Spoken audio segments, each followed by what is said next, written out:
15 menit aja, ntar setelah 15 menit saya presensi, terus kamu tanya jawab, yang semua percakapan kalau bisa, kalau mau bertanya di chat, di kolom chat juga semuanya. Nanti saya beri penjelasannya nanti akhir-akhir aja, nanti berapa menit setelah mau jam 12 nanti. Ya, menuju jam 12. Dilanjut aja, siapa yang presentasi. Assalamualaikum warahmatullahi wabarakatuh. Lanjut.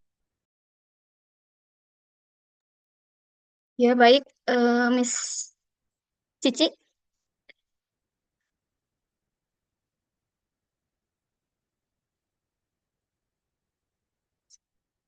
Assalamualaikum warahmatullahi wabarakatuh. Selamat pagi semuanya, teman-teman, dan terima kasih kepada Pak Rino atas waktunya. Kami grup 7, ada Miss Gita, dan saya Dewi Fajar sebagai moderator, dan Miss Andi, dan Miss Sinta. Kami akan mempresentasikan definisi sikap, perilaku profesional, manajerial, administratif, dan akademis. Eh, Slide selanjutnya, Miss.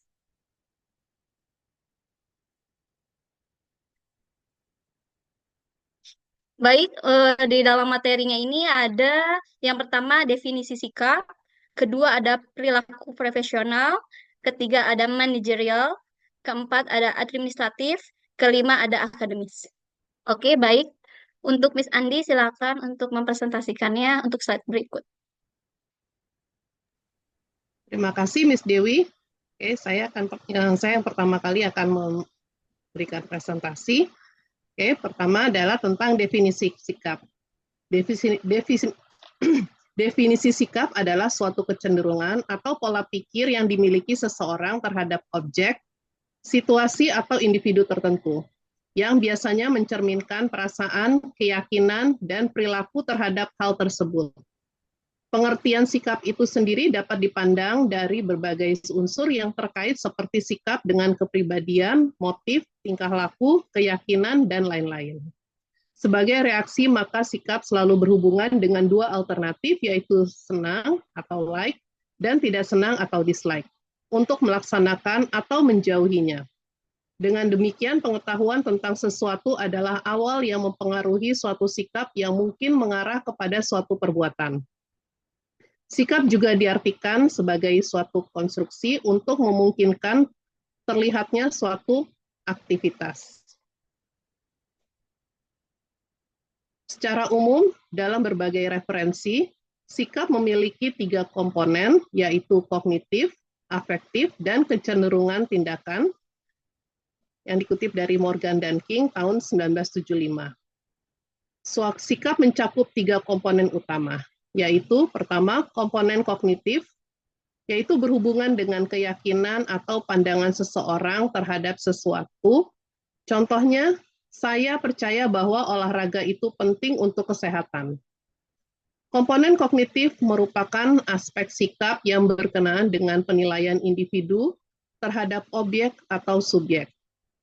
Informasi yang masuk ke dalam otak manusia melalui proses analisis, sintetis, dan evaluasi akan menghasilkan nilai baru yang akan diakomodasi atau diasimilasikan dengan pengetahuan yang telah ada di dalam otak manusia. Kedua, komponen afektif, berhubungan dengan perasaan atau emosi terhadap sesuatu. Contohnya, saya senang melakukan olahraga. Komponen afektif dapat dikatakan sebagai perasaan atau emosi individu terhadap objek atau subjek yang sejalan dengan hasil penilaiannya. Ketiga, komponen konatif atau perilaku. Berhubungan dengan kecenderungan untuk bertindak atau berperilaku sesuai dengan sikap tersebut. Contohnya, saya rutin berolahraga setiap pagi. Komponen kecenderungan bertindak berkenaan dengan keinginan individu untuk melakukan perbuatan sesuai dengan keyakinan dan keinginannya. Sikap seseorang terhadap suatu objek atau subjek dapat positif atau negatif. Sikap terlihat dari tanggapan seseorang apakah ia menerima atau menolak, setuju atau tidak setuju terhadap objek atau subjek. Karakteristik sikap selain mempunyai komponen, sikap juga mempunyai beberapa karakteristik, yaitu sikap mempunyai arah, intensitas, keluasan, konsisten, dan spontanitas. Arah di sini adalah arah positif atau negatif. Intensitas adalah kekuatan sikap itu sendiri, di mana setiap orang belum tentu mempunyai kekuatan sikap yang sama. Dua orang yang sama-sama mempunyai sikap positif terhadap sesuatu tidak menutup kemungkinan adanya perbedaan kekuatan sikapnya, yang satu positif tetapi yang satu lagi lebih positif.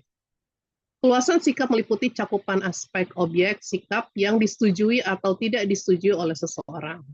Sedangkan konsistensi adalah kesesuaian antara pernyataan sikap dengan responnya atau tidak adanya kebimbangan dalam bersikap. Karakteristik sikap terakhir adalah spontanitas, yaitu sejauh mana kesiapan subjek untuk mengatakan sikapnya secara spontan. Berikutnya akan diterangkan oleh Miss Sinta. Silakan Miss Sinta. Baik, terima kasih Miss Ati. Saya akan melanjutkan penjelasan dari perilaku profesional. Perilaku profesional adalah serangkaian sikap, tindakan, dan nilai yang mencerminkan tingkat integritas, tanggung jawab, dan kompetensi yang diharapkan dalam lingkungan kerja atau kegiatan profesional. Perilaku ini mencerminkan standar etika dan norma yang diterima dalam bidang tertentu, memastikan bahwa individu bertindak secara konsisten, adil, dan dapat dipercaya. Seorang profesional mempunyai kebermaknaan ahli dalam pengetahuan yang dimiliki dalam melayani pekerjaannya, memberikan layanan pekerjaan secara terstruktur, dan ini dapat dilihat dari tugas personal yang mencerminkan suatu pribadi, yaitu terdiri dari konsep diri, ide yang muncul dari diri sendiri, dan realita dari diri sendiri. Profesionalisme atau suatu terminologi yang menjelaskan bahwa setiap pekerjaan hendaklah dikerjakan oleh seorang yang mempunyai keahlian dalam bidangnya atau profesinya. Next slide, Miss. Baik, di sini ada ciri-ciri perilaku profesional. Pertama ada integritas, yaitu berperilaku jujur, etis, dan sesuai dengan prinsip moral. Kedua ada komitmen, yaitu menunjukkan dedikasi dan tanggung jawab dalam menyelesaikan tugas. Tiga ada kompetensi, yaitu menguasai pengetahuan, keterampilan, dan kemampuan yang relevan dengan pekerjaan atau bidang tertentu. Keempat ada komunikasi efektif, yaitu berbicara dan bertindak dengan jelas, sopan dan menghormati orang lain. Yang kelima ada kedisiplinan, yaitu mematuhi aturan, prosedur, dan jadwal kerja. Keenam ada kolaborasi, bekerja sama dengan orang lain secara harmonis dan produktif. Yang ketujuh ada pengendalian diri, yaitu menjaga emosi dan tetap profesional, bahkan dalam situasi yang sulit. 8 yaitu berorientasi pada solusi, yaitu fokus pada pemecahan masalah dan memberikan kontribusi positif.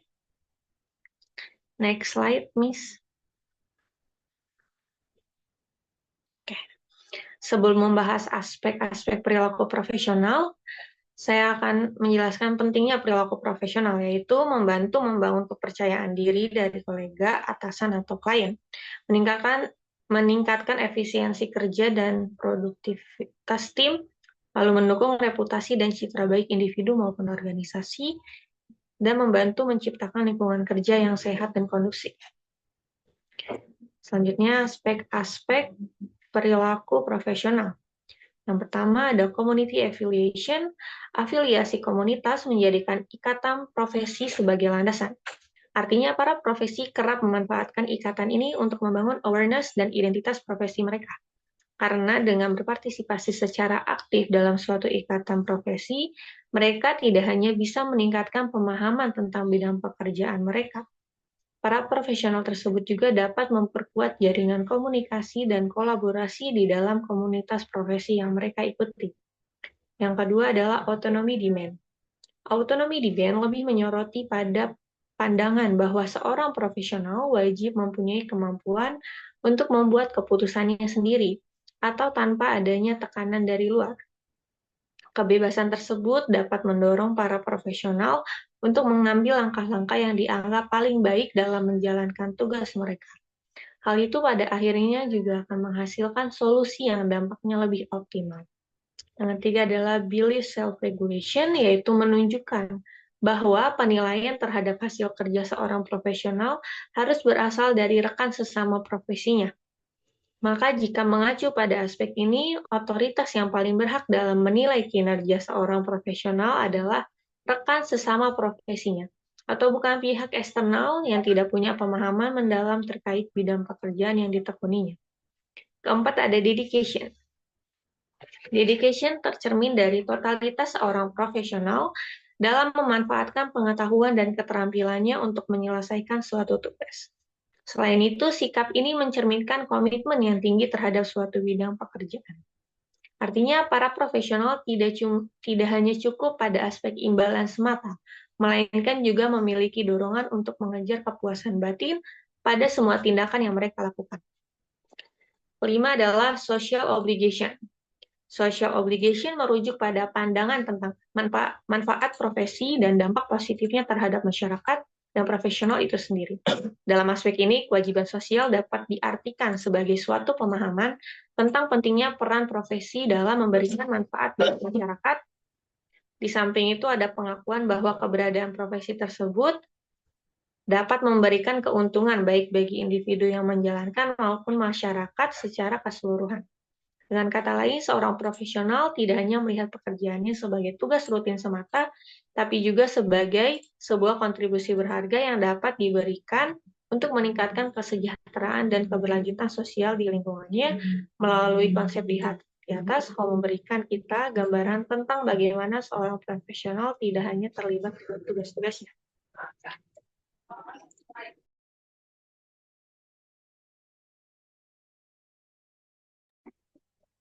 Berikut penjelasan dari saya. Selanjutnya akan dilanjutkan Miss Gita atau...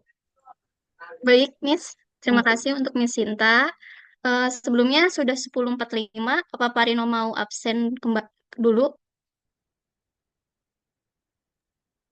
Udah selesai belum? Belum, Pak. Oh, Jadi masih ada lagi. Sekitar berapa? 3 slide lagi. Oh iya, selesainya dulu. Ya, 3 slide. Iya. Oh, jadi presentasi dulu ya, Pak? Iya, Pak, absen selesaikan dulu 3 slide lagi. 3 slide lagi kan 3 slide. Tinggal 3 kan? Betul, Pak. 3 slide lagi. Iya, iya. Ya, selesainya dulu. Baik, baik. Silakan Miss Gita untuk melanjutkan presentasinya. Baik, terima kasih Pak Rino dan Miss Sinta. Selanjutnya, teman-teman, saya akan memaparkan tentang manajerial, administratif, dan akademis, serta peranannya dalam organisasi. Yang pertama adalah definisi manajerial. Manajerial adalah segala sesuatu yang berkaitan dengan proses pengelolaan, pengaturan, dan pengorganisasian sumber daya untuk mencapai tujuan tertentu secara efektif dan efisien. Istilah manajerial ini sering digunakan dalam konteks manajemen, terutama yang melibatkan kemampuan, keterampilan, atau aktivitas yang dilakukan oleh seorang manajer dalam suatu organisasi. Oleh karena itu, manajerial adalah sifat kepemimpinan yang berhubungan dengan manajemen atau pengelolaan. Maka sering disebut juga bahwa manajerial itu berasal dari kata manajemen yang dapat diartikan how to handle atau bagaimana cara menangani, mengelola, dan mengendalikan. Sering dikatakan juga bahwa manajerial ini merupakan salah satu penanganan sumber daya di mana manajerial dalam hal ini memiliki 5 fungsi, yaitu merencanakan, mengorganisasikan, mengarahkan, mengawasi, kemudian terakhir mengevaluasi. Next slide, Miss Cici. Oke. Setelah memahami definisi, kita perlu mengetahui ciri-ciri manajerial. Ciri-ciri ini diantaranya yang pertama pengambilan keputusan, yaitu proses memilih solusi terbaik dari berbagai alternatif. Pengambilan keputusan ini adalah kemampuan untuk membuat keputusan yang baik secara tepat dan dengan keyakinan diri setelah mempertimbangkan prinsip kehati-hatian. Pengambilan keputusan ini harus juga dirumuskan secara sistematis dan seksama berdasarkan berbagai informasi, alternatif pemecahan masalah, dan konsekuensinya, serta tanggung jawab atas keputusan yang diambil. Kalau dulu adalah guru penggerak, kalau di guru penggerak ini ada di modul 3 tentang pengambilan keputusan, dan ada 4 paradigma, ada 3 prinsip, dan ada 9 langkah sebelum kita mengambil keputusan. Gitu teman-teman. Cuma karena fokusnya tidak hanya di pengambilan keputusan, teman-teman bisa googling. Selanjutnya, Ciri manajerial yang kedua adalah perencanaan. Perencanaan adalah merancang langkah-langkah untuk mencapai tujuan organisasi. Perencanaan ini merupakan bagian dari kegiatan manajemen yang terkait dengan pengambilan keputusan untuk masa depan. Mengutip tambahan sedikit, mengutip dari Benjamin Franklin, gagal merencanakan sama dengan merencanakan kegagalan. Ciri yang ketiga dari manajerial, pengorganisasian. Pengorganisasian mencakup mengatur sumber daya seperti tenaga kerja, waktu, dan uang, agar semua ini dapat digunakan secara optimal. Pengorganisasian ini meliputi proses pengaturan dan pembagian pekerjaan kepada anggota organisasi untuk mencapai tujuan organisasi secara efisien. Yang keempat, pengawasan. Pengawasan ini merupakan upaya yang dilakukan untuk membina dan mengawasi pengelolaan administrasi dan memantau pelaksanaan pekerjaan untuk memastikan hasilnya sesuai rencana. Terakhir adalah kepemimpinan. Kepemimpinan yang dimaksud adalah memandu dan memotivasi tim untuk mencapai tujuan bersama, termasuk proses pengarahan dan pemberian pengaruh pada kegiatan-kegiatan dalam sekelompok anggota yang saling berhubungan dalam tugasnya. Sebagai penutup untuk manajerial ini dapat diterapkan di berbagai bidang, mulai dari bisnis, pendidikan, kesehatan, hingga organisasi sosial. Bahkan dalam rumah tangga sekalipun ada manajemennya ya, teman-teman. Manajemen membersihkan rumah tangga. Selanjutnya terkait administratif dan akademis. Administratif dan akademis adalah dua aspek yang sering digunakan dalam konteks organisasi, institusi pendidikan, atau manajemen. Untuk lebih memahami dan memiliki satu pemahaman yang sama terkait masing-masing aspek, kita perlu mengetahui definisi, ciri-ciri, serta contoh masing-masing. Yang pertama adalah administratif. Administratif ini merujuk pada kegiatan atau proses yang berkaitan dengan pengelolaan, pengaturan, dan dokumentasi suatu organisasi atau institusi. Fokus administratif adalah memastikan bahwa aspek operasional berjalan sesuai dengan prosedur dan peraturan yang berlaku. Ini cukup jelas ya. Next slide, Miss Cici. Selanjutnya, ciri-ciri administratif ada 3 ciri utama. Yang pertama berhubungan dengan dokumen, surat menyurat, arsip atau laporan. Yang kedua, mengelola sistem birokrasi seperti pengajuan izin, pelaporan, dan pengaturan anggaran. Yang ketiga, berfungsi untuk mendukung kelancaran operasional organisasi. Contoh dari administratif ini seperti pembuatan surat keterangan, pengelolaan keuangan organisasi, kemudian penyelenggaraan rapat administratif. Next slide, Miss Cici. Next slide. Oke.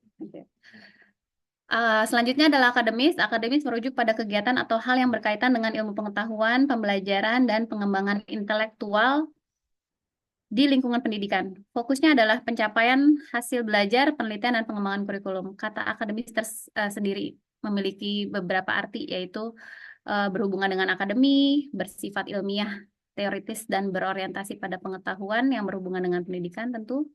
Kemudian kemampuan menguasai ilmu pengetahuan yang telah diuji kepastian dan kebenarannya. Yang terakhir, bidang yang berfokus pada pengembangan akademik siswa. Ciri utama akademis, yang pertama berhubungan dengan pengajaran, pembelajaran, dan evaluasi. Yang kedua, fokus pada kompetensi siswa, mahasiswa, atau peserta didik. Yang ketiga, berkaitan dengan aspek kurikulum, metode belajar, dan penelitian ilmiah. Contoh dari akademis ini antara lain proses belajar mengajar, baik di sekolah maupun perguruan tinggi seperti yang sedang kita jalani saat ini melalui Zoom. Yang kedua, contohnya ujian atau penilaian hasil belajar seperti yang sudah dijalani anak-anak SMP sekarang nih. Dan apa yang akan kita jalani di bulan Januari mendatang. Bismillah, UAS. Terakhir, kegiatan seminar atau lokakarya ilmiah. Sekian pemaparan dari saya terkait manajerial, administratif, dan akademis. Selanjutnya saya kembalikan kepada Miss Dewi. Oke, baik. Gimana Pak Rino, mau absensi dulu? Presensi dulu. Iya, presensi dulu. Nanti tangannya di kamera dada-dada gini. Siap. Subur Supriyadi. Subur. Hadir, Sir. Oke. Hadir, Sir. Hadir. Tangannya di kamera.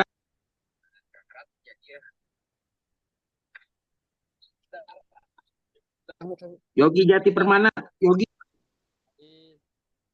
Yogi.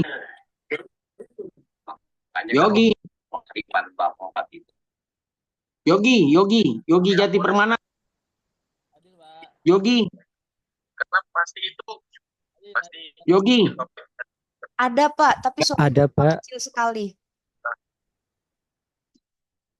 Suruh tangannya gini aja, kalau nggak di kamera, Yok, kalau kecil. dada yok.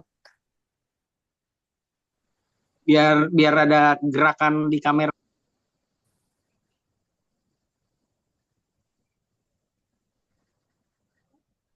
Ini Pak orangnya nih, saya pin.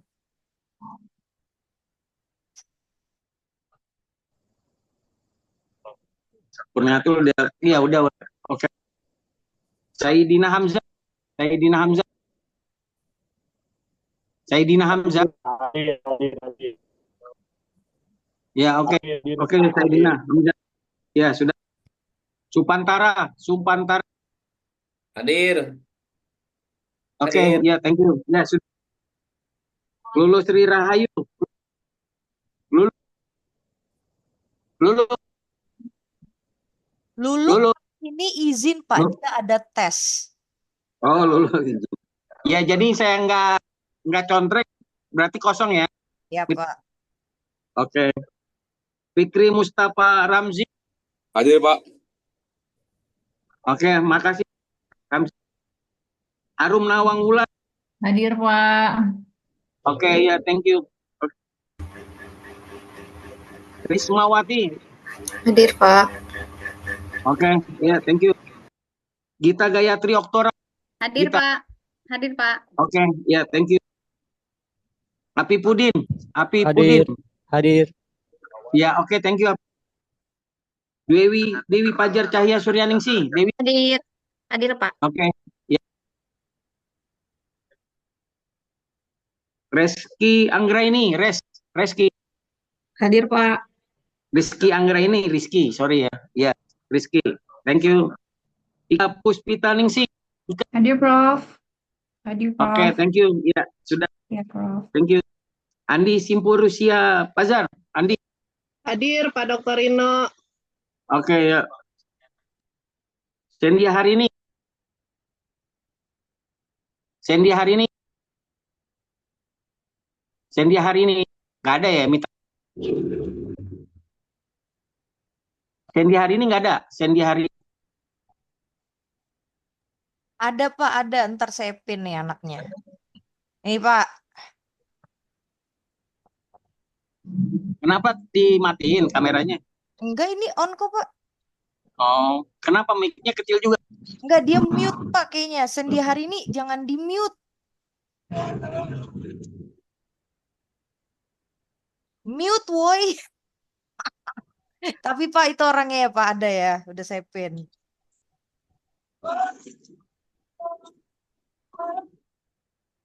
Oke.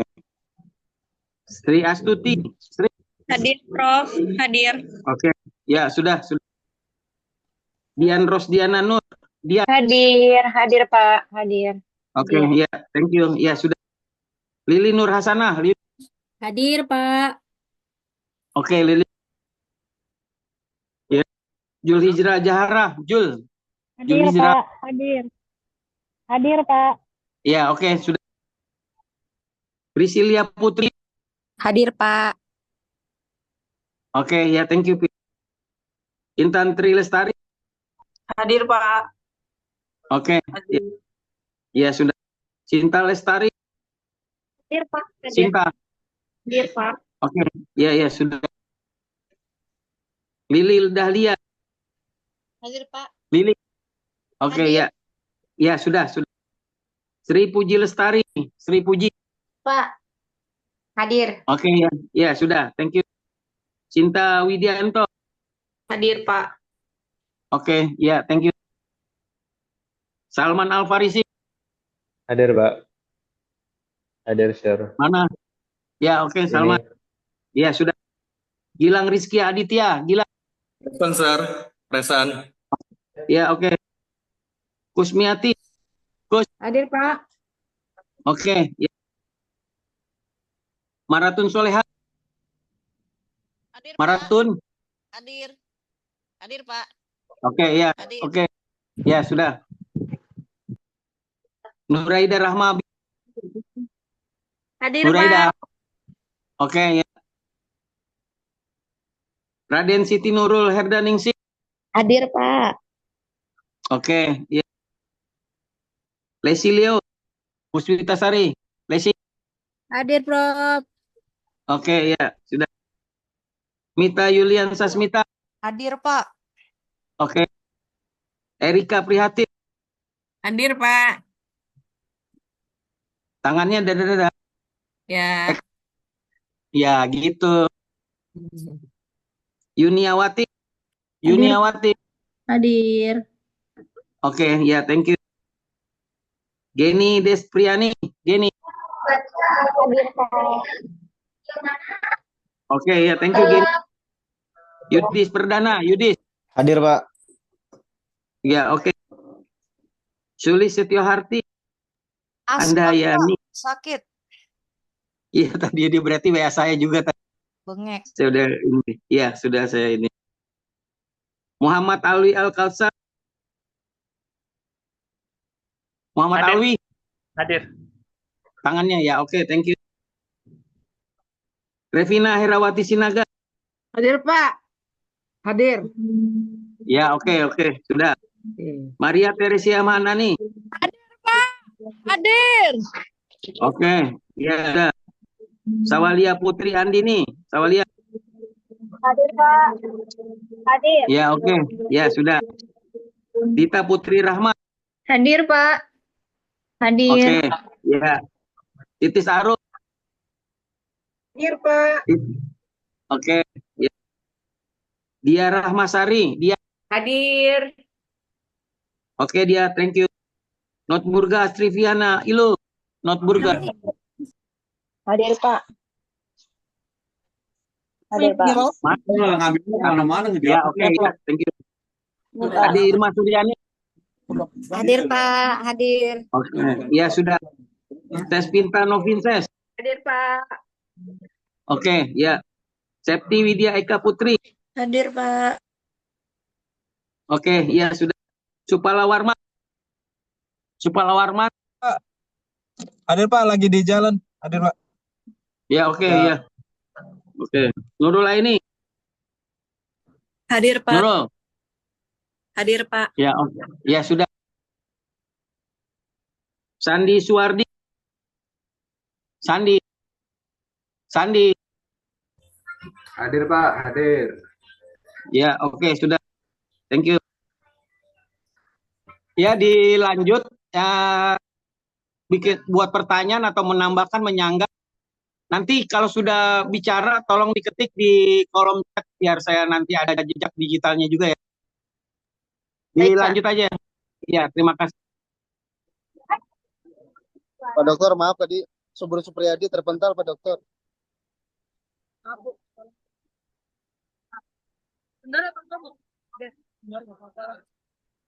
Oke, baik. Kalau mau keluar bisa. Baik, teman-teman. Selanjutnya akan ada sesi tanya jawab ya. Sepertinya saya akan membuka 2 sesi.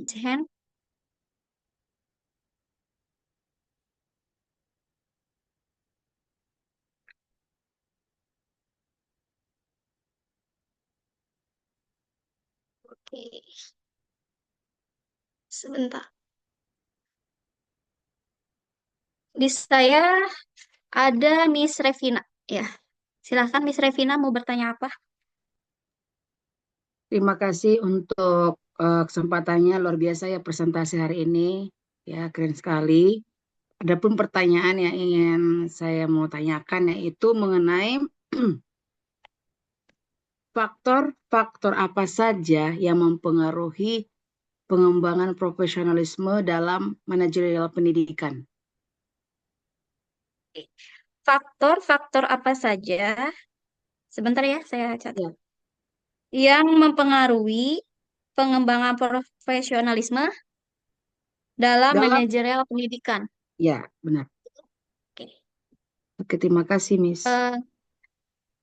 Selanjutnya, Pak Yogi.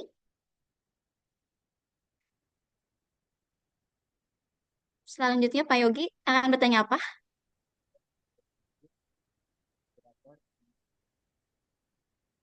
Kecil suaranya. Ya, kedengaran. Tes, terdengar? Ya. Oke. Oke. tantangan apa yang biasa dihadapi dalam manajerial pendidikan sekolah? Tantangan ya. Ya, tantangannya. Tantangan apa yang dihadapi dalam manajerial pendidikan Iya, sekolah? betul. Terima Oke. kasih. Yang ketiga ada Miss Ika. Oke, iya, baik Miss Dewi. Pertanyaan saya, dampak apa saja yang bisa timbul jika manajerial pendidikan tidak sesuai dengan prosedurnya? Makasih Miss Dewi. Oke, apa dampak yang ditimbulkan jika manajerial pendidikan tidak sesuai dengan prosedurnya? Iya, benar Miss Betul ya? Dewi. Terima kasih. Oke. Selanjutnya Miss Yuniawati. Ya, terima kasih Miss Dewi untuk kesempatannya. Pertanyaan saya, komponen apa saja yang harus dimiliki dalam mengembangkan sikap profesional seorang guru? Komponen ya, sebentar. Komponen apa saja yang harus dimiliki dalam mengembangkan sikap profesional seorang guru? Betul? Ya, betul, Miss. Terima kasih. Sudah 4 ya tadi atau udah 5 ya? 4. Sudah 4 Satu lagi ya. ya. Oke. Miss Lesi, boleh Miss Lesi? Baik, terima kasih Miss Dewi. Pertanyaannya adalah bagaimana syarat-syarat pengelolaan administratif yang baik? Bagaimana syarat-syarat pengelolaan administratif yang baik? Iya, betul. Betul? Terima kasih. Iya, betul. Oke.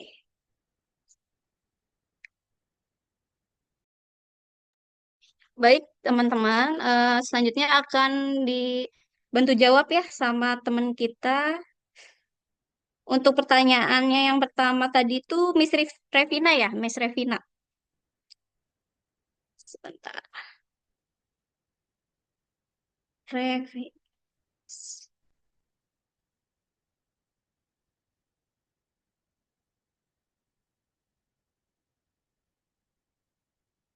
Miss, oke. Untuk Miss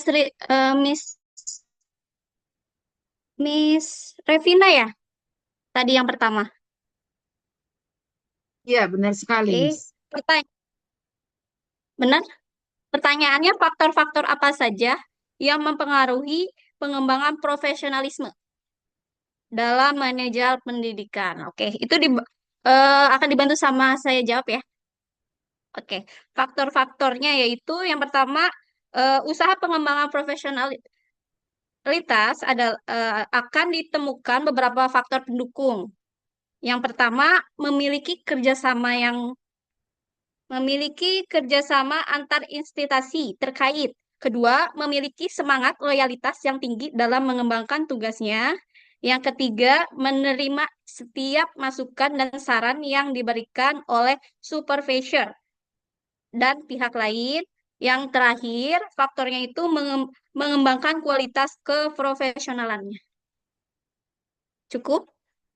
Cukup jelas, Miss Revina? Sekali, Miss. Luar biasa jawabannya. Terima Oke, kasih. terima kasih. Yang kedua, sebentar ya. Yang kedua, Pak Yogi ya? Yang kedua, Pak Yogi, betul? Betul, betul. Betul. Oke, tantangan ya? Tadi soal tantangan ya? Iya, betul. Oke. Yang kedua akan dibantu dengan Miss Cici. Silakan Miss Cici dibantu jawab. Ya, terima kasih Pak Yogi atas pertanyaannya. Tantangan apa yang dihadapi dalam manajerial pendidikan sekolah ya?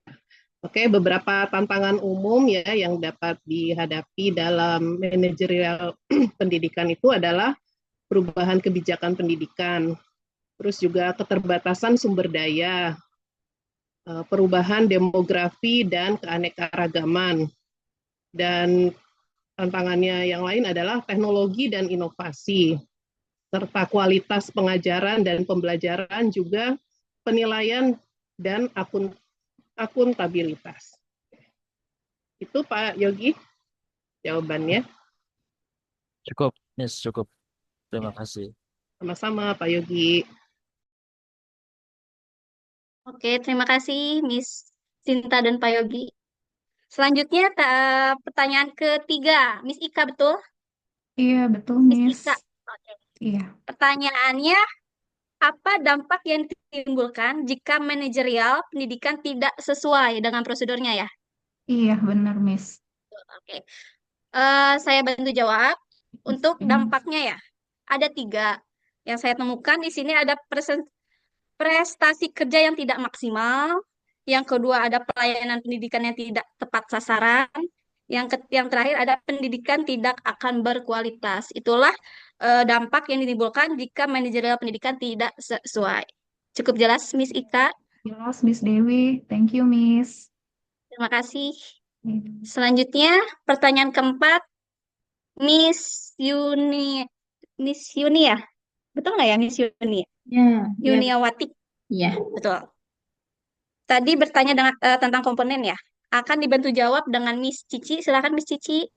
Oke, terima kasih Miss Yuniawati atas pertanyaannya. Komponen apa saja yang harus dimiliki dalam mengembangkan sikap profesional seorang guru ya.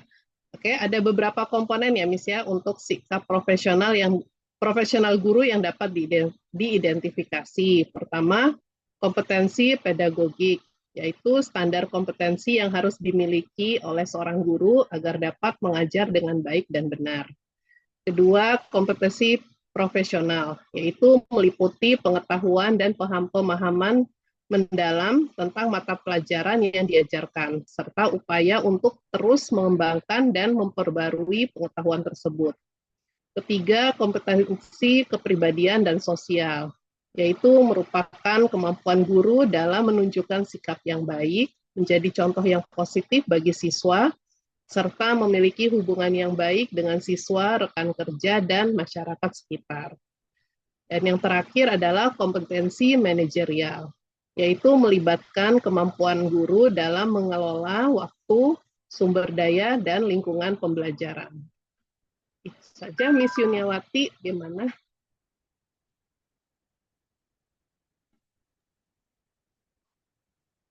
Gimana Miss Yuniawati? Cukup jelas? Sudah cukup jelas sekali. Terima kasih. Sama-sama Miss Terima Yuniawati. Terima kasih Miss Andi telah menjawab, bantu jawab. Selanjutnya yang terakhir ada pertanyaan dari Ibu Lesi. Ibu Lesi akan dibantu jawab sama Miss Cici kembali ya? Ya Miss Cici ya?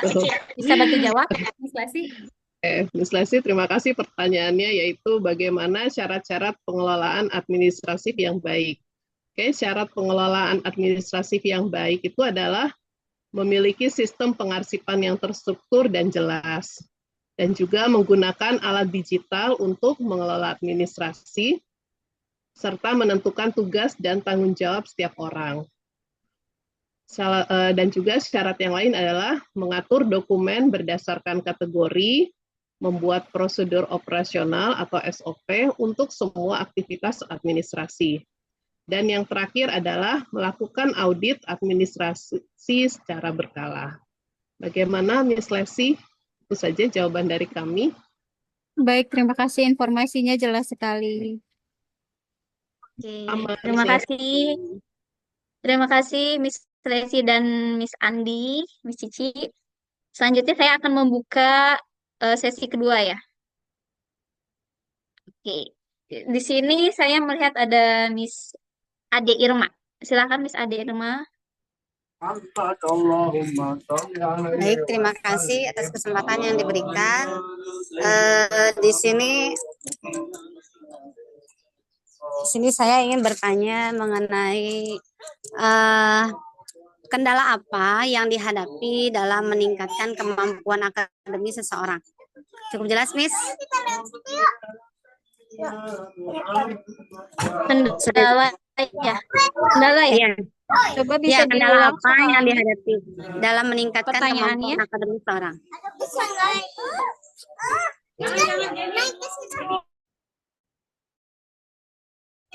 Oke, terima kasih. Kendala apa yang dihadapi dalamnya Notburga? Iya, Miss. Oke, terima kasih untuk Miss Not. kesempatan yang diberikan. Pertanyaan saya, bagaimana cara meningkatkan kemampuan manajerial dalam bidang pendidikan? Terima kasih. Bagaimana cara meningkatkan kemampuan manajerial dalam Ya, bidang pendidikan, dalam betul? bidang pendidikan. Dalam bidang pendidikan. Oke. Baik, terima kasih atas pertanyaannya. Terakhir, Miss Resi. Silakan Miss Resi. Ya, pertanyaan saya bagaimana hubungan dampak profesionalisme dan kepuasan kerja dalam meningkatkan kinerja guru, Bu? Saya ulang sekali lagi ya. Bagaimana hubungan dampak profesionalisme dan kepuasan kerja dalam meningkatkan kinerja guru? Terima kasih. Oke. Bagaimana hubungan dampak profesionalisme dan kepuasan kerja dalam meningkatkan kinerja guru? Betul ya? Betul Miss? sekali, Bu. Betul. Oke, terima kasih. Baik, untuk pertanyaan selanjutnya akan dibantu jawab. Untuk pertanyaannya Miss Ade Irma ya. Akan dibantu jawab dengan Miss Gita. Silakan Miss Gita. Baik. Ini boleh saya jawab sekaligus aja. Maksudnya pertanyaan Miss Ade Irma karena mirip-mirip ya dan terkait sama manajerial dan kinerja guru. Pertanyaan Miss Ade Irma, pertanyaannya tadi siapa ya yang manajerial? Oke, saya jawab yang Miss Ade Irma dulu ya. Pertanyaannya, kendala apa yang dihadapi dalam meningkatkan kemampuan akademis? Betul nggak, Miss Ade Irma? Iya, benar, Miss. Ya. Terima kasih banyak pertanyaannya, Miss Ade Irma. Ini berdasarkan pengalaman saya sebagai guru ya, terdapat beberapa faktor yang menjadi penyebab rendahnya kemampuan akademik siswa. Tapi khususnya di sekolah yang suburb. Antara lain kurangnya dukungan orang tua, rendahnya kemandirian dalam belajar, kemudian kurangnya fasilitas belajar yang dimiliki siswa, juga keterbatasan sumber daya manusia yang dimiliki sekolah, dan etos belajar siswa yang rendah. Nah, itu kurang lebih faktor-faktor yang menjadi penyebab rendahnya kemampuan akademik siswa. Seperti itu. Tapi memang sebenarnya pada kenyataan di lapangan lebih kompleks lagi ya. Apalagi saya, kalau tadi kan di suburb, saya di sekolah swasta, pun sudah ada fasilitas yang cukup memadai, tapi konflik rumah gitu ya, yang dia punya di rumah terbawa ke sekolah. Kurang lebih seperti itu ada Miss Ade Irma. Bagaimana? Oke, cukup jelas. Terima kasih. Alhamdulillah. Silakan Miss Dewi. Terima kasih Miss Gita udah bantu jawab ya. Terima kasih atas pertanyaannya. Selanjutnya ada pertanyaan dari Miss Notburga ya tadi Miss ya. Notburga tadi ya. Betul ya? Iya, Miss Notburga, saya lupa Oke. namanya. Miss Notburga itu pertanyaannya bagaimana cara meningkatkan kemampuan manajerial dalam bidang pendidikan. Baik, dibantu jawab sama Miss Gita lagi ya. Iya, makanya saya tadi mau sekalian. Saudara saya menjelaskan manajerial tadi terkait meningkatkan kemampuan manajerial dalam bidang pendidikan. Ini sebenarnya kalau manajerial dan manajer gitu ya di pendidikan ini kan kita nggak, kalau di swasta juga nggak ada manajer gitu ya. Tapi atasan kita ada supervisor, waka kurikulum, kepala sekolah gitu ya. Tapi terlepas dari atasan-atasan kita pun sejatinya manajer untuk siswa-siswa kita gitu ya. Meningkatkan kemampuan manajerial dalam bidang pendidikan sepengalaman saya dapat dilakukan dengan dua hal. Mangga nanti bisa ditanggapi. Yang pertama, melakukan pendidikan atau menjalani pendidikan lanjutan dan pelatihan. Kalau guru seperti saya ini dalam upaya untuk meningkatkan kinerja juga, kemampuan saya juga, upgrade skill, melanjutkan pendidikan di S2 di Unindra seperti itu. Dan di luar ini saya juga update dengan pelatihan-pelatihan terkait pengajaran dan kurikulum yang terbaru. Nah, yang hal kedua selain pendidikan lanjutan atau pelatihan yang digalakkan oleh kurikulum yang sebelumnya, best practice, continue practice, praktek berkelanjutan. Jadi kemampuan manajerial itu bukan skill yang instan gitu ya, tapi butuh latihan dan konsistensi. Jadi cara terbaik untuk meningkatkan kemampuan manajerial kita ya dengan terus melatih dan apa ya, dengan terus terjun di situ gitu, mengambil keputusan, menyelesaikan masalah, memanage waktu, seperti itu. Evaluasi, memperbaiki kembali. Seperti itu kurang lebih Miss Notburga mungkin bisa ditanggapi atau mungkin ada teman-teman lain yang mau menambahkan pengalamannya dalam meningkatkan kinerja dan kemampuan manajerial dalam bidang pendidikan. Seperti itu Miss Dewi, Miss Notburga. Oke, baik. Terima kasih Miss Gita sudah bantu menjawab dan Miss Nurburga ya atas pertanyaannya. Yang terakhir dengan pertanyaannya Miss Resi. Betul Miss Resi ya? Betul. Miss Resi. Oke, Miss Resi itu bertanya bagaimana hubungan dampak profesionalisme ya dan kepuasan kerja dalam meningkatkan kinerja guru. Oke, baik, akan dibantu jawab dengan Miss Sinta. Ada Miss Sinta? Iya, Oke, Miss Sinta. baik sebentar. Saya akan jawab pertanyaan dari Miss Resi, yaitu bagaimana hubungan dampak profesionalisme dan kepuasan kerja dalam meningkatkan kinerja guru. Profesionalisme dan kepuasan kerja guru saling berkaitan dan berpengaruh terhadap kinerja guru. Karena profesionalisme guru merupakan faktor penentu kualitas proses pendidikan, guru yang profesional harus mampu menemukan jati diri dan mengaktualisasikan diri sesuai dengan kemampuan dan kaidah-kaidah guru yang profesional. Lalu ada kepuasan kerja, guru yang puas akan memiliki perilaku yang positif dan menghasilkan kinerja yang tinggi. Kepuasan kerja guru dipengaruhi oleh gaji, perkembangan karir, hubungan dengan rekan kerja, dan pengawasan kepala sekolah. Itu jawaban dari saya. Bagaimana Miss Resi? Apakah sudah cukup jelas? Sudah cukup jelas, Bu. Terima kasih. Baik, terima kasih. Oke, cukup jelas ya. Terima kasih Miss Sinta sudah membantu jawab dan Miss Resi atas pertanyaannya. Baik, sudah tidak ada lagi yang bertanya ya. Kalau Miss Notburga tadi udah bertanya ya? Di sini masih rahasia. Oke. Baik, Iya, Pak iya. Rino, kami sudah beres untuk sesi tanya jawabnya. Ada yang memberi tanggapan? Silakan.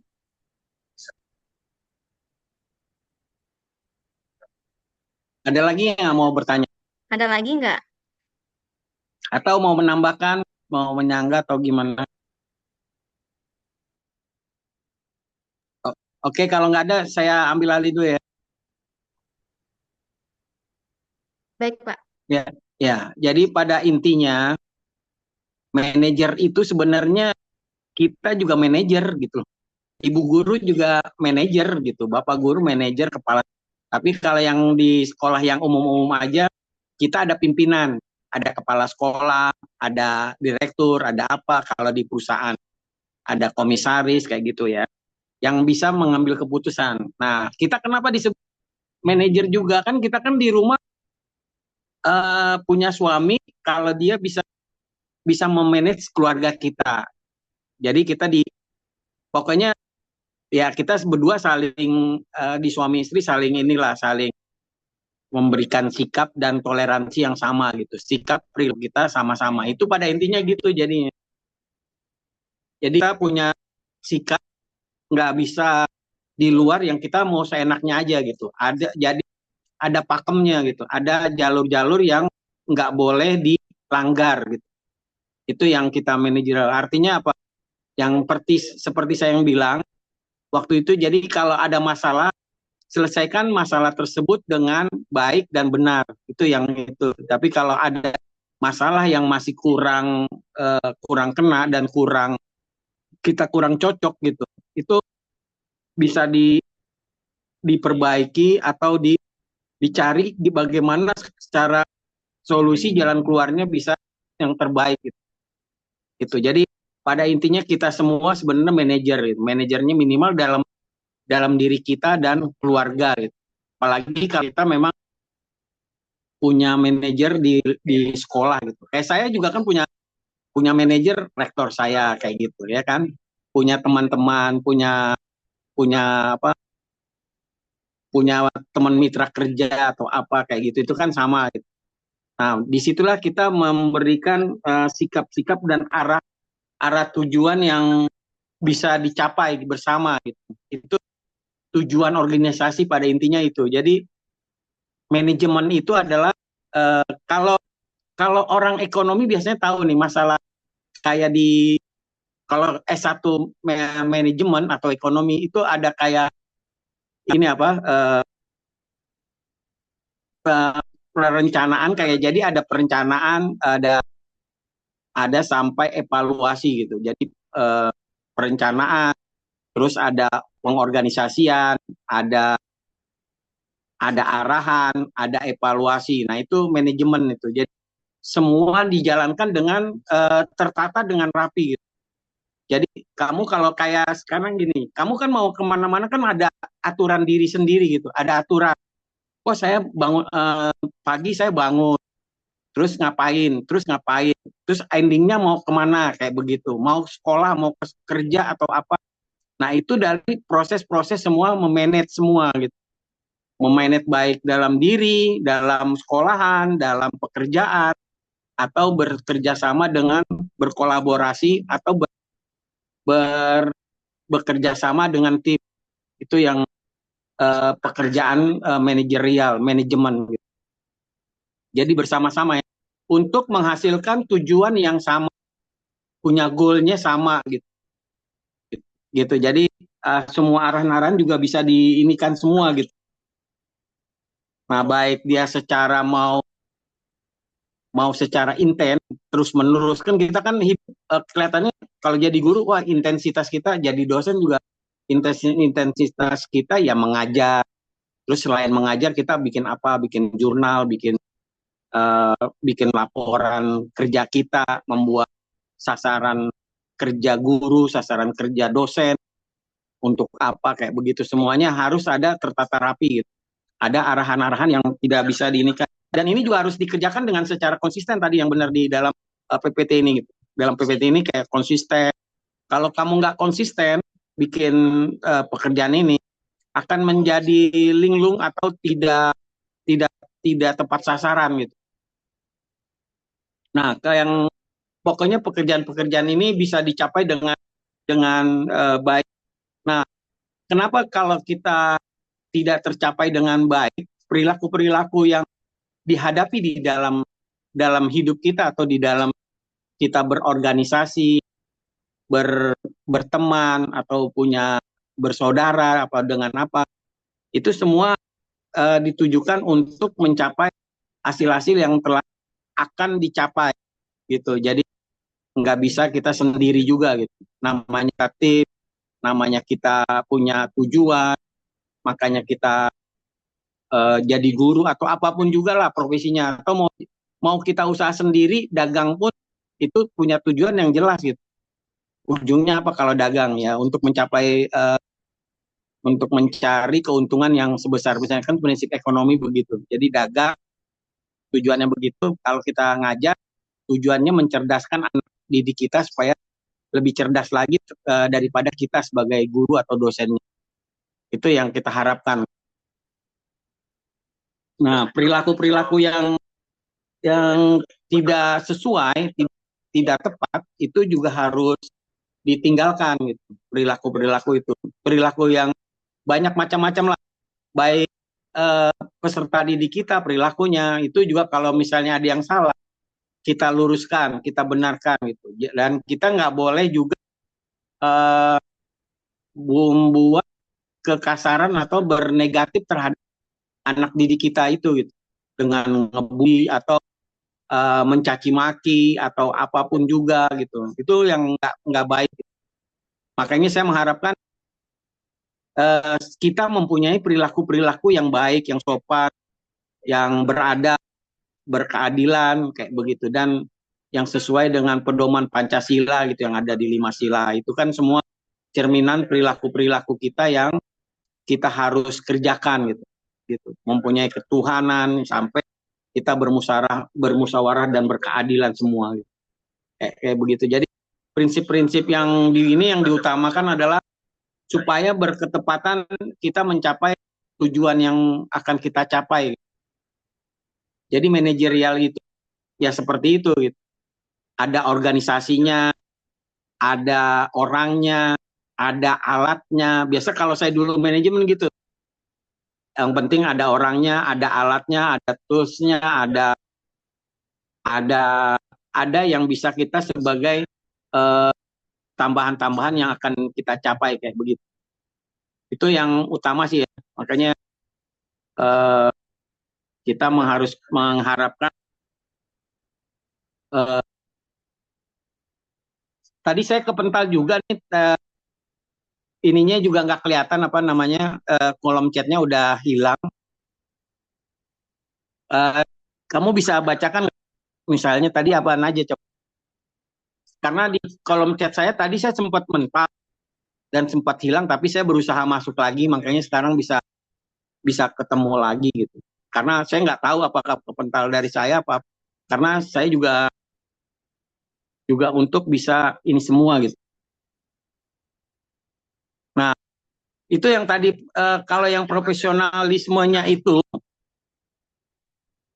kita kan kalau jadi guru kan juga harus profesional, mau jadi guru kah, mau jadi pekerjaan di pabrik, di kantor, dimanapun juga guru, dosen itu ada profesionalismenya masing-masing gitu. Kalau kita sebagai guru ya Bapak Ibu misal ngajarnya pagi udah mempersiapkan semua itu.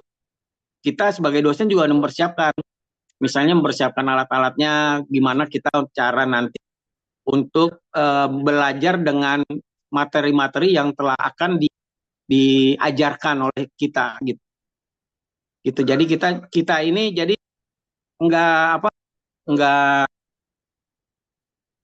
nggak bisa inilah gitu. Jadi kagak melenceng dari arah yang kita tentukan gitu. Itu yang utamanya gitu. Nah, makanya semua saya mengharapkan ini semua gitu. Nah, ini kalau syarat-syarat udah tadi pengelolaan manajemen administrasi udah ya. Jadi kayak pengelolaan itu tadi yang kayak saya bilang ada dari perencanaan sampai terakhir itu evaluasi. Nah, itu semua tahap-tahap yang harus dilalui oleh setiap orang yang punya kita sebagai pekerja di sekolah atau profesionalisme dalam manajerial di tempat-tempat kita kerja gitu. Ini sama komponen syarat juga sama. Ini jadi pada intinya gitu ya. Ini semua masalah kayak manajerial bidang pendidikan ini semua intinya sama semua ini pertanyaan dan ininya gitu. Jadi walaupun dia pakai ada dampaknya itu kan dia untuk menghasilkan hasil yang secara ini bisa profesional guru kita sendiri gitu. Jadi kalau kita di sekolah jangan sampai guru yang tadi saya bilang kasar dengan anak murid atau dengan siapapun juga. Begitu juga anak murid gitu. Kalau dia membuli atau berbuat tidak menyenangkan terhadap teman-temannya dan orang lain atau terhadap gurunya sendiri, kita bisa membuat mereka dengan baik gitu atau diajak ngobrol baik-baik gitu. Supaya nanti jangan dia bisa seenaknya aja gitu. Itu yang harus diperhatikan juga. Makanya kita kan sebagai panutan terhadap di dalam kelas, terhadap guru yang lain, terhadap kepala sekolah gitu. Itu yang harus kita ini kan karena kita punya adab gitu. Punya adab dan sopan santun gitu. Itu yang harus ditekankan gitu. Dalam manajerial semua begitu gitu. Jadi ambil positifnya aja gitu. Kalau ada negatifnya dibuang aja dan itu harus diperbaiki gitu. Kalau memang yang negatif nggak bisa diinikan lagi gitu ya. Jadi pada intinya itu kita manajerialnya sikap dan sopan santun kita ini gitu. Nah, walaupun kita yang penting punya keyakinan nih, punya yang tadi disebutkan di dalam komponen kognitif dan komponen afektif ini. Yang punya keyakinan, yang punya perasaan, emosi, atau yang tadi semua kita udah inikan semua ya. Sudah saya inikan, sudah saya ucapkan semua tadi gitu. Baik kita punya. Nah, yang penting lagi di dalam kita profesional itu adalah berintegrasi atau punya integrasi dalam diri kita gitu. Integrasi itu apaan sih gitu? Apa integritas gitu. Integritas itu jadi kita apa yang kita jalankan punya terintegrasi di dalam diri kita dan dalam pekerjaan kita gitu. Jadi bisa dijalankan dengan baik integritas kita. Oh, ternyata guru ini integritasnya baik ya. Oh, dia bisa mengintegrasikan antara pribadi-pribadi muridnya, bisa mengikuti apa yang diarahkan oleh gurunya masing-masing itu gitu. Itu yang lebih penting jadinya. Jadi gitu ya. Ada yang mau bertanya atau mau menambahkan, dipersilakan. Dipersilakan. Gimana ini Dewi atau yang lain ada yang mau menambahkan? Minta Menambahkan? Ya, silakan.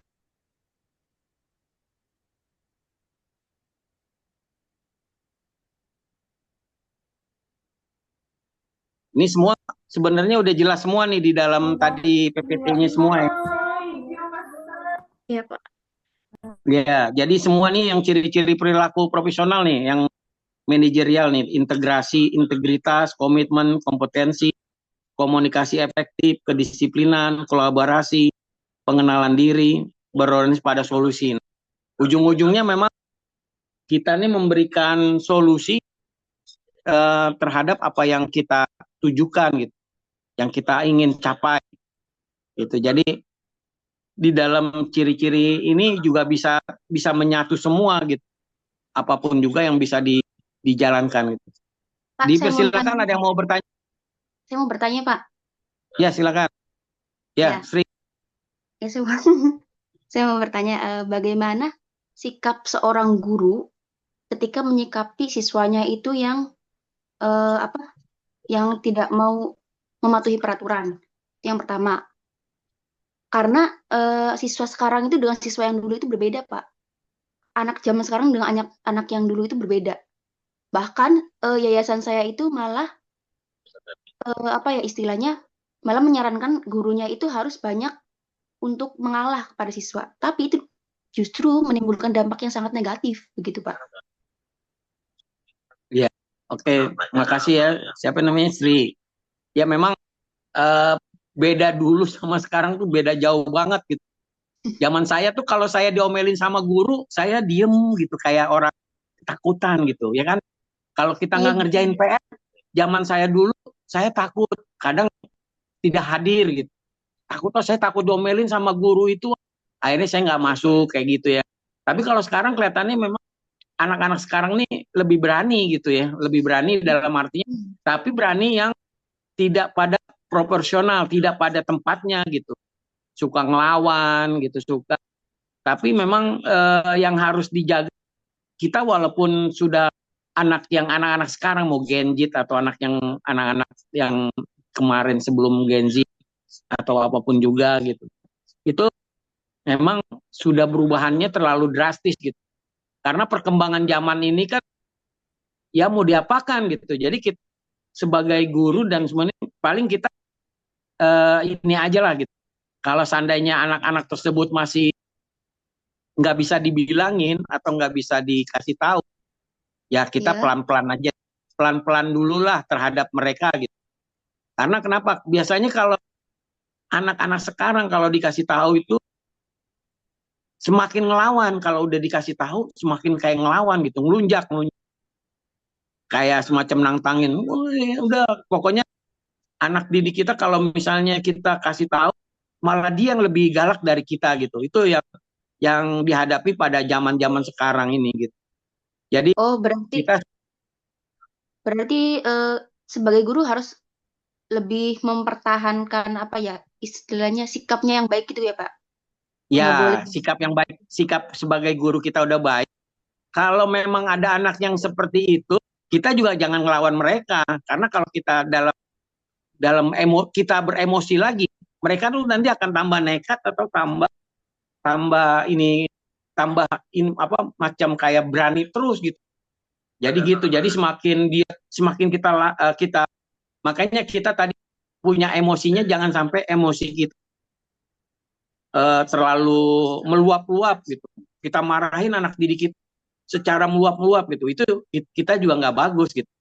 Makanya kita sebagai orang yang sudah duluan, emosi kita tadi arah tujuan kita atau apapun juga, kita nggak bisa memarahkan mereka semua gitu. Tapi kalau yang lebih baik ya kita kasih pengertian, kita kasih tahu bahwa itu tidak baik loh. Pelan-pelan aja, mungkin cara mengasih taunya nggak bisa terus-terusan gitu. Itu yang paling ada tahapnya. Misalnya kalau kamu masih orang itu sebulan atau berapa bulan masih tetap begitu, terus kita kasih ada pendekatannya kita kasih baik-baik gitu. Seolah-olah kita tidak marah gitu. Nanti dia akan bingung sendiri gitu. Wah, ini bapak gurunya kok, bapak ibu gurunya saya udah marah, saya udah berbuat jahat sama bapak ibu guru, tapi bapak ibu gurunya masih ini. Itu yang ini gitu. Karena perbedaan zaman itu berubah sekali gitu. Kalau zaman saya dulu, malah saya kalau sampai tidak buat PR aja masuk sekolah agak sungkan gitu. Kalau zaman saya ya, zaman tahun-tahun 80 atau 70-an atau 90-an, masih tahun di bawah 2000 lah. Tahun di bawah 2000 tuh orang masih agak takut, tapi pas zaman udah mulai 2000 itu zamannya udah mulai berubah tuh, Iya, ininya gitu. guru tuh bingung Iya, tuh Pak nyikapinnya. iya. Jadi makanya hati-hati juga. Makanya kalau memang Bapak Ibu punya emosi, punya unek-unek yang agak kasar, mesti diredam dulu kita gitu. Atau kalau misalnya ini diajak dulu lah, misalnya kalau emang ini diajak, kalau misalnya yang agama Islam suruh ngambil wudhu dulu kayak begitu, atau tenangin dulu kayak begitu. Jadi jangan sampai mereka akan meluap-luap juga emosinya gitu. Atau kalau yayasan punya, apalagi kalau sekolah Islam ya, misalnya SDIT atau MIIT atau SMA IT, yang itu biasa rata-rata sih kalau yang saya lihat sih, kalau yang udah IT itu udah agak bagus lah gitu. Walaupun kelihatannya masih mungkin ada 1-2 lah, karena kan kepribadian orang tuh kita kan berbeda-beda. Gitu ya. Iya, saya kan ngajar di pondok pesantren tuh Pak. Ya, kalau pondok pesantren biasanya agak-agak sedikit ekstrim juga. Misalnya kalau misalnya gurunya ini kan biasanya guru juga akan suka marah, suka pakai sabetan gitu. Nah, saya juga sering lihat tuh di media sosial gitu. Kadang-kadang ustadznya udah siapin pecutan atau semacam kayak rotan atau apa, taruh di belakang. Nah, anak muridnya agak takut tuh. Dia kayak begini. Saya dulu juga gitu ngaji. Kalau saya nggak bisa, kalau nggak bisa, tangannya mana tangannya? Kalau belakangnya pantat kita dipukul cepat gitu kan. Aduh gitu ya kan. Atau tangannya, mana tangannya? Kamu harus begini gitu. Jadi sebenarnya hal-hal gitu sebenarnya baik juga ya, karena dengan kita diajarin kesalahan kita ini, besok kita tidak akan mengulangi lagi gitu, tidak akan gitu. Dan kita nggak mau dong dipukulin terus sama rotan atau sama penggaris. Dulu kan ada penggaris, gitu kan, tapi perih banget juga itu. Itu bisa merah tangan atau paha Tapi anak kita atau saya patah. malah lapor ke orang tuanya Pak. Ya kasih tahu dong sama orang tuanya.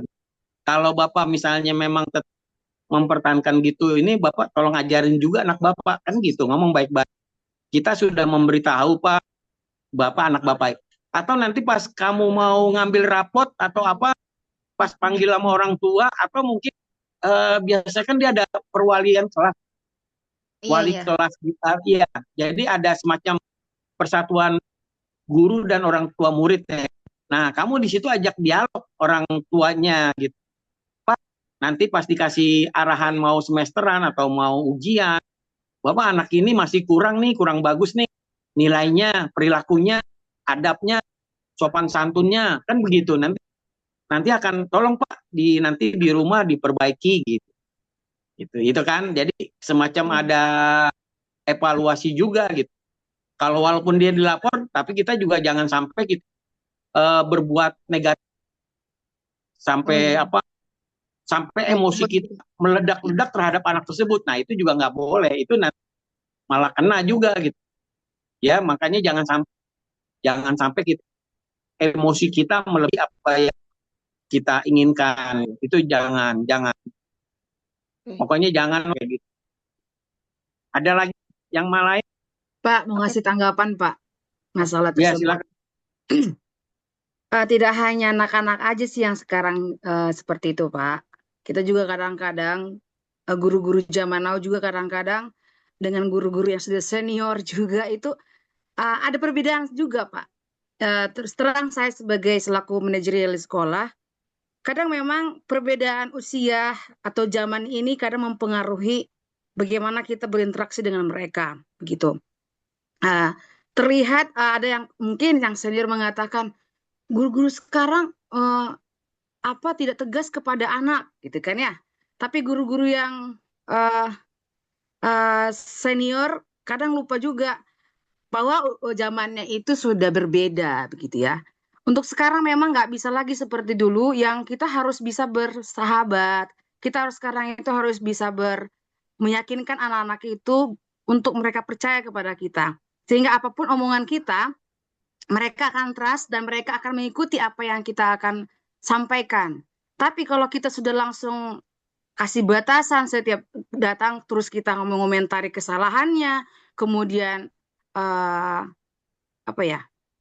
terlalu banyak menasihati anak itu di depan umum, itu terkadang untuk zaman anak sekarang itu nggak masuk di akal mereka. Tetapi apa yang kita lakukan dengan teknik 4 mata? Jadi kita mungkin coaching mereka, kita bawa di satu ruangan, mungkin mereka bisa bercerita. Kadang-kala anak itu hanya mencari perhatian saja di depan orang gitu ya, di depan umum ya, sehingga agar perhatian kita sama dia, padahal dia itu adalah sebuah emosi dia yang ingin dituangkan, mungkin di rumah nggak bisa dituangkan, sehingga di kelas mungkin dia atau di depan teman-teman yang mereka buat sesuatu yang membuat jadi perhatian begitu. Jadi memang untuk sekarang ini dalam berinteraksi kepada anak didik itu tidak bisa lagi seperti zaman dulu yang kita guru, kamu anak, kamu harus dengar gitu. Jadi memang kita harus punya kedekatan, tapi ada batasnya. Artinya kesepakatan di awal pertama mengajar. Ya, mohon maaf ya, bukan saya mengajarin, tapi pengalaman. Ketika kita bertemu dengan atau mengajar di satu kelas, ketika kita baru, disitulah awal pertama kita sukses apa tidaknya nanti akan ke depannya. Artinya 70% kalau kita bisa engage pikiran mereka ke kita, maka ke depannya akan lebih gampang. Tetapi kalau di pertama kali kita masuk, kemudian ada sesuatu yang membuat kita atau bagaimana ya, jadi seperti ada jarak seperti sama mereka yang seperti guru-guru senior zaman dulu kita mengajar, kita buat lagi ke anak-anak, itu akan membuat anak-anak itu nggak begitu nyaman ke kita. Jadi artinya bagaimana anak bisa mendengarkan apa yang kita ucapkan atau nasihat kita, tergantung kita sebagai guru, bagaimana kita menyikapi di awal pertama kita ketemu sama mereka itu dengan cara bersahabat. Harus bersahabat. Kalau tidak seperti itu untuk zaman sekarang itu mereka nggak akan dengar apa kata kita. Begitu, Pak. Begitu juga untuk yang saya alami kepada bawahan saya, misalkan guru-guru saya. Jadi dikatakan memang nggak bisa sama kita cara berinteraksinya. Untuk zaman yang senior, kita tetap harus respect sama mereka karena memang zaman boomers ya, Baby ya. boomers. Baby boomers itu berbeda dengan milenial. Jadi ya memang berat juga kadang-kadang di pertengahan usia kita yang di tengah-tengah, the middle, memang harus bisa menyesuaikan gitu. Jadi memang nggak bisa kita samakan. Anak-anak juga begitu. Kepala anak itu kan semuanya berbeda, pemikiran berbeda. Jadi kita yang harus beradaptasi. Kalau zaman dulu kan anak-anak yang beradaptasi kepada guru. Kalau sekarang enggak, kita yang harus beradaptasi sama mereka. Mungkin itu aja Pak yang saya dapat sampaikan. Terima kasih. Iya, terima kasih. Izin menambahkan. Ravina. Iya. Iya. Kamu mau nambahkan juga, Pit? Iya, boleh Pak kalau Iya, masih ada silakan. waktu. Iya, Iya. saya pikir pendapatnya Miss Revina, which is practically gitu. Jadi memang sudah sesuai dengan yang dipraktekkan ya. Benar juga karena ada generational gap Pak antara tadi baby boomers atau Gen X ya. Gen X lalu turun lagi ke milenial. Milenial ini orang tuanya kan silent generation gitu ya. Terus turun lagi ke Gen Z. Gen Z itu terbagi menjadi dua, yang orang tuanya Gen X atau baby boomers sama orang tuanya milenial. Nah, mereka kan hadir, orang tuanya sendiri itu hadir di era yang kesulitannya beda-beda, Pak. Kalau yang silent generation itu kan era perang ya mungkin ya. Jadi pasti susah banget. Kalau yang seumuran yang Gen X, nah kalau Gen X ini dibilangnya bisa juga dibilang quantum generation gitu. Kenapa? Karena mengalami yang namanya before digital to the fully digital world now gitu. Terus generasi milenial yang hadir kemudian sudah menikmati banyak kemudahan dan berharap anaknya yaitu generasi Z itu tidak mengalami kesulitan hidup seperti generasi sebelumnya. Nah, jadi Gen Z ataupun Gen Y ini hadir dengan banyak kemudahan, terutama pemecahan masalah secara instan, yaitu media digital. Karena mereka lahir itu dengan gadget gitu ya. Nah, tadi praktiknya gimana? Karena ada communication gap ini, kita perlu satu cara kan. Nah, caranya itu apa? One way of the communication is the right mean of the communication itself. Jadi medianya itu mereka akan lebih gampang memahami kalau mereka itu melihat konten. Jadi memang penting banget tuh sebenarnya kita membanjiri dengan konten-konten positif. Makanya tadi kehadiran yang yang di Gcom sebagai regulator gitu, memang sudah harus siap dan memang harus siap. Dan sayangnya kita tidak siap. Ini yang bukan saya senangnya mengkritisi, enggak, tapi kita mencegah nih anak-anak itu kemudian menyerap konten-konten yang bukan edukasi, konten-konten yang tidak mendidik moral. Nah, akhirnya apa? Akhirnya ya yang didikmati menjadi kerusakan gitu loh buat generasi setelahnya. Itu aja sih. Jadi memang kalau bisa nih kita banjiri aja dengan konten-konten yang positif. Atau kalau kita mau komunikasi dengan murid gitu ya, itu akan lebih mudah jika melalui konten media, apakah via WA ataupun ya mungkin yang buat kita itu kayaknya aneh banget ya komunikasi seperti itu. Padahal kalau generasi di atasnya itu ya namanya guru ya benar-benar harus dihormati. Zaman saya tuh kalau saya salah itu sampai tangan saya tuh dipukul penggaris, saya terima gitu karena saya salah gitu. Saya nggak komplain itu. Kalau sekarang baru disentil di jewer aja udah orang tuanya datang ibaratnya gitu kan. Nah, itu sih pengalamannya seperti itu. Terima kasih. Ada lagi nggak yang lain? Yang lain ada lagi? Cukup, Pak. Cukup. Ya. Jadi yang Revina sama Titis, ya memang kan tadi saya udah bilang perbedaan dulu zaman saya bilang tadi sebelum 2000-an sama yang di atas mulai 2000-an itu beda memang. Yang waktu zaman saya, kalau saya tadi saya bilang saya dipanggil oleh guru, saya takut gitu. Ada apa ya? Kira-kira kenapa ya? Gitu. Jadi udah takut duluan saya gitu. Apalagi ada penggaris kayak gitu. Tapi kalau zaman dulu orang tuanya nggak akan marah kalau misalnya, dan anak murid tuh juga jarang ngadu ke orang tuanya kalau kayak kita disabet pakai rotan atau pakai penggaris. Nah, atau kalau seandainya dia ngelapor juga orang tua pasti akan ngebela guru. Kamu salah apa? Kan pasti ditanyanya begitu tuh sama orang tua. Kamu salah apa emang gitu.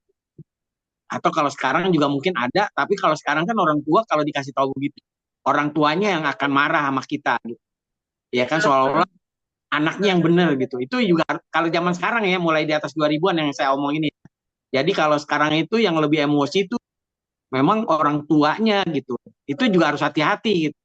Kadang-kadang kita juga kalau sebagai guru yang sekarang zaman digital ini hati-hati juga gitu terhadap, karena kenapa? Karena kan sekarang juga ada undang-undangnya tuh yang kayak kekerasan, kayak KDRT juga yang di dalam rumah tangga atau apa, itu sama tuh. Karena tapi juga kita bisa ini juga gitu. Nah makanya kita sesama guru punya kepala sekolah harus menjadi tim yang solid kalau terjadi hal-hal yang tidak diinginkan oleh kita terhadap ada orang tua kayak gitu, atau ada guru yang kemarin yang dilaporkan terus udah mulai jadi tersangka kayak begitu kan banyak. Karena kenapa kan ada yang kadang-kadang suka dilebih-lebihin, lebay atau gimana kan gitu. Nah makanya saya mengharapkan kalau ada anak murid tadi pendekatannya juga yang saya bilang, pendekatannya cobalah gitu. Karena sikap perilaku anak-anak itu kan beda. Mungkin kayak sekarang ini saya ngajar 50-an lebih nih orang. Mungkin saya kan tahu nih kalau saya akan berkomunikasi dari sini aja saya bisa tahu nih gitu. Nah, kalian juga itu sebagai guru lihat dulu tuh anak muridnya. Wah, nih anak ini tipikalnya diperhatikan, senangnya dimanja, senangnya diapakan kayak gitu. Jadi kamu juga harus tahu tuh gitu tadi itu. Atau lenjeh-lenjeh kayak gitu, atau sering gelendotan kalau bahasa dulu, atau sering yang tadi bermanja-manja juga gitu, atau misalnya tuh anak kalau sekali diomelin akan terngiang-ngiang terus gitu, akan jadi sakit hati kayak gitu. Itu yang harus dijaga juga sekarang gitu. Nah makanya pendekatan yang tadi saya bilang kalau zaman sekarang itu evaluasinya kalau perlu jangan lama-lama lah, sebulan sekali lah minimal tuh. Harus ada pertemuan dengan orang tua ya, ajak ngobrol, terus dikasih tahu perkembangan anaknya. Bu, anak ibu nih perkembangannya menurun mulai dari berapa bulan ini gitu. Terus dia anggap pelajaran, terus sering bolos, misalnya sering tidak di kelas atau tidak mau, kan banyak kan kayak begitu. Itu jadi pendekatan-pendekatan itu bisa sebagai nanti ada catatannya terhadap hal-hal tersebut. Gitu. Orang tua murid juga nggak boleh marah-marah kayak gitu, orang ada catatannya kok.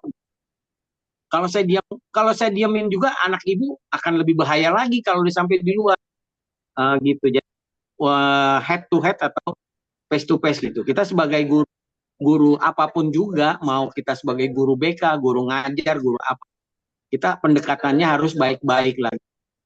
Itu sih yang saya ini kan ya. Makanya saya mengharapkan jangan sampai emosi kita jadi membara, meledak-ledak. Itu harus dijaga dah pokoknya kalau zaman sekarang nih. Gitu. Ya. Iya, Pak. Ada lagi yang mau bertanya? Pak, boleh bertanya sedikit, Pak? Iya, silakan. Kebetulan kan saya bukan dari pendidikan ya. Kalau di bidang pendidikan, baik yang mengajar di sekolah atau yayasan, itu untuk guru-guru biasanya ada sanksi juga nggak ya, Bapak dan teman-teman? Misalkan ada guru yang kena surat teguran, surat peringatan 1, 2, 3, dan seterusnya. Apakah seperti itu berlaku?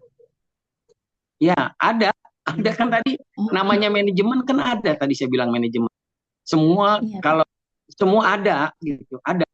Kalau saya sendiri kalau berbuat yang negatif tidak di dalam dosen ini pasti ditegur minimal oleh, kalau saya dekan pimpinannya, di atas dekan ada rektor kayak gitu ya. Atau kalau misalnya di sekolah ada pengawas sekolah, ada kepala sekolah, atau mungkin teman-teman yang lain yang lihat kita kayak gitu. Kalau kamu emang kerja di mana? Aku di bank, Pak. Ya sama aja. Sebenarnya ya gini, antara perbankan mau di ekonomi dan di sekolah, pada intinya sama, kita punya pimpinan. Cuman beda core-nya aja, core-nya itu kamu di bidang perbankan, perekonomian. Kalau yang lain-lain kita sebagai di bidang pendidikan, mendidik anak, Kalau di kamu tuh ada di bank juga ada diklatnya. Nah, itu sama tuh. Tugas fungsi sama kayak guru. Pendidikan dan latihan di perbankan kayak gitu. Nah, itu sama kayak guru juga. Nah, itu ada manajerialnya, ada kepala diklatnya, ada kepala itu kayak begitu. Jadi pada intinya sama semua. Apapun juga kalau kita berbuat salah, pasti harus pakai rambu-rambu. Gitu. Ada rambu-rambunya gitu. Ya kamu bersyukur juga gitu. Mau kamu sekarang, saya juga tahun lalu juga gitu saya punya teman, dia kerja di Bank BRI sekarang, jadi udah kepada supervisi lagi sekarang supervisor. Sama, dia tadi tamatan S2 Unindra juga. Jadi intinya kalau kita berbuat salah, berbuat yang apapun juga itu harus di-rem atau ditegur atau dikasih tahu. Kalau dia sampai berulang ini surat peringatan 1, 2, 3. Kalau 3 tidak diindahkan, tidak diabaikan, dipecat langsung yang keempatnya. Kayak gitu. Jadi ada koridor-koridornya semua gitu. Kita nggak bisa semena-mena seenaknya aja, nggak bisa. Jadi memang udah ada tugas pokok dan fungsinya masing-masing. Itu udah ada undang-undangnya, udah ada peraturannya, udah ada kebijakannya, udah ada semua. Gitu ya. Ya, baik, Pak. Dipersilakan. Terima kasih. Ya. Udah nggak ada lagi ya? Ya, minggu depan kita tetap muka ya, minggu depan.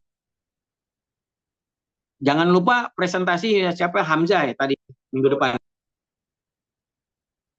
Dipersilakan siapa tadi? Si Sintai, siapa? Saya Pak Dewi. Oh iya Dewi ya. Ditutup. Ditutup, disimpulkan dulu aja ya Pak ya. Ya silakan disimpul, boleh langsung ditutup nanti. Baik. Jadi kesimpulannya, sebelumnya terima kasih tadi Pak Rino atas penjelasannya dan teman-teman yang memberikan tanggapan. Saya akan menyimpulkan dari presentasi hari ini, kesimpulannya berdasarkan beberapa teori di atas, maka dapat ditarik kesimpulannya bahwa perilaku adalah segala tindakan atau reaksi manusia yang disebabkan oleh dorongan organisme konkret yang terlihat dari kebiasaan, motif, nilai-nilai, kekuatan pendorong, dan kekuatan penahanan. Sebagai reaksi atau respon seseorang yang muncul karena adanya pengalaman, proses pembelajaran dan rangsangan dari lingkungannya.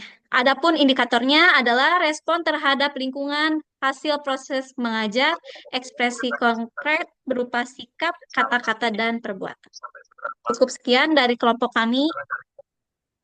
Terima kasih. Oke, terima kasih semua ya udah mengikuti pelajaran hari ini. Semoga sehat-sehat selalu. Minggu depan kita tetap muka.